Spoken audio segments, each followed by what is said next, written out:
ఈరోజు మనం చాలా ఆసక్తికరమైన విషయాన్ని గురించి తెలుసుకుందాం. మనం రోజు ఆహారాన్ని తీసుకుంటాం కదా! ఆహారం మనకు శక్తినిస్తుంది. అయితే మనకు శక్తినిచ్చే ఈ ఆహారంలో ఎక్కువ భాగం మొక్కల నుండే వస్తుంది కదా! మనం మొక్కలోని ఏ భాగాన్ని తింటున్నాము అనేది ఎప్పుడైనా మీరు ఆలోచించారా?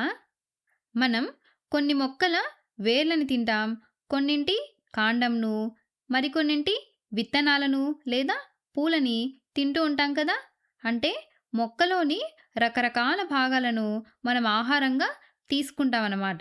సరే, ఇప్పుడు ఈ విషయాన్ని మనం కొన్ని ఉదాహరణలతో అర్థం చేసుకుందాం. మొదటగా వేర్లు, రూట్స్ గురించి తెలుసుకుందాం. మనం క్యారెట్, ముల్లంగి, చిలకడదుంప ఇవన్నీ తింటూ ఉంటాం కదా! అయితే ఇవన్నీ ఏంటి? ఇవన్నీ కూడా ఆయా మొక్కల యొక్క వేర్లు. క్యారెట్ అనేది ఆ మొక్క యొక్క వేరు. అదేవిధంగా ముల్లంగి మరియు చిలకడదుంప కూడా ఆ మొక్కల యొక్క వేర్లే. ఇవి భూమి లోపల పెరుగుతాయి. కాబట్టి మనం వీటిని వేర్లుగా గుర్తించొచ్చు. ఇప్పుడు మొక్కలోని మరొక భాగం కాండం, స్టెమ్ గురించి తెలుసుకుందాం. మనం కాండం తినే మొక్కలేవైనా ఉన్నాయా? ఆలోచించండి.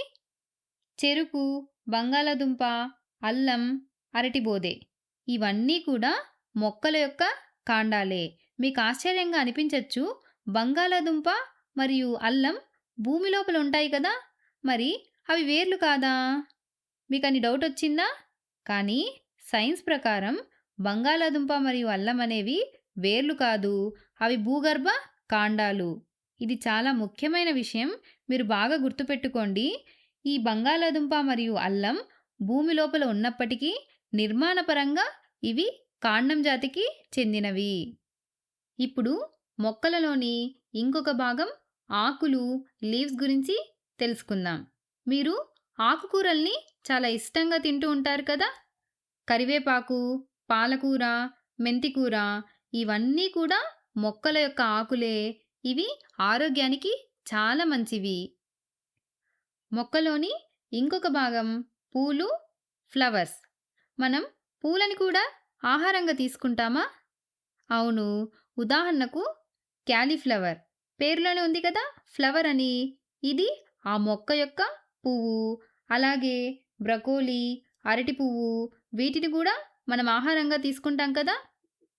మనం రోజూ తినే ఆహారంలో అతి ముఖ్యమైన మొక్క యొక్క భాగం విత్తనాలు, సీడ్స్.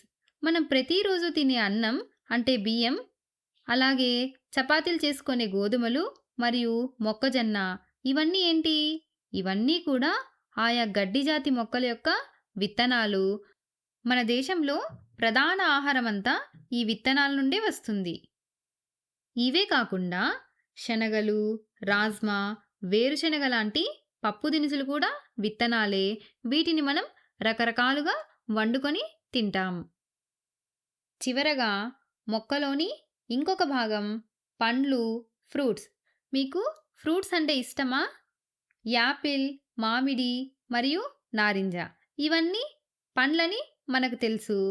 సరే, టమాటా, వంకాయ, మిరపకాయ, గుమ్మడికాయ వీటిని మనం కూరగాయలంటాం కదా! కానీ సైన్స్ ప్రకారం ఇవి కూడా పండ్లే. ఆశ్చర్యంగా ఉందా? వంటగదిలో మనం వీటిని కూరగాయలని పిలుస్తాం కదా! కానీ వృక్షశాస్త్రం ప్రకారం విత్తనాలు కలిగి ఉన్న ఈ భాగాలన్నీ ఆ మొక్క యొక్క పండ్లు. కాబట్టి టమాటా, వంకాయ వంటివి నిజానికి పండ్లన్నమాట.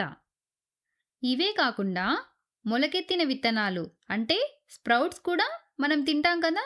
ఇవి కూడా మొక్కలో ఒక భాగమే. మొలకెత్తిన గింజలు ఆరోగ్యానికి చాలా మంచివి. మనం మొలకెత్తిన గింజల్ని కూడా ఆహారంగా తీసుకుంటాం. ఈ వీడియోలో మనం ఏం నేర్చుకున్నాం? మనం తినే ప్రతి ఆహార పదార్థం మొక్కలోని ఏదో ఒక భాగం నుంచి వచ్చింది అని తెలుసుకున్నాం కదా! సరే, ఈసారి మీరు భోజనం చేయడానికి కూర్చున్నప్పుడు మీరు తింటున్న ఆహార పదార్థం మొక్క యొక్క వేరా, కాండమా, ఆకా లేక పండా అని ఒకసారి ఆలోచించండి.